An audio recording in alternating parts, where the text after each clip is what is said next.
రాత్రి జరిగిన పెనుగులాటలు, guest house లో పడి ఉన్న నీ గాజుల్ని నా నేరాన్ని గుర్తు చేయడానికి, నన్ను మళ్ళీ ఏ తప్పు చెయ్యనివ్వకుండా ఉండడానికి ఈ గుళ్ళో ఉంచాను.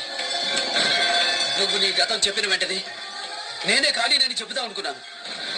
కానీ నేను ప్రాణం కంటే ఎక్కువగా చూసుకుని నా చెల్లెలి పెళ్లి చేయడం కోసం, నన్ను నమ్ముకున్న వాళ్ళకి ఓ ఆధారం చూపించడం కోసమే 2 నెలలు గడువు అడిగాను. నేను అడిగిన గడువు ఈ రోజుతో తీరిపోయింది. దేవుడు నాకు ఇచ్చిన టైం కూడా పూర్తయిపోయింది.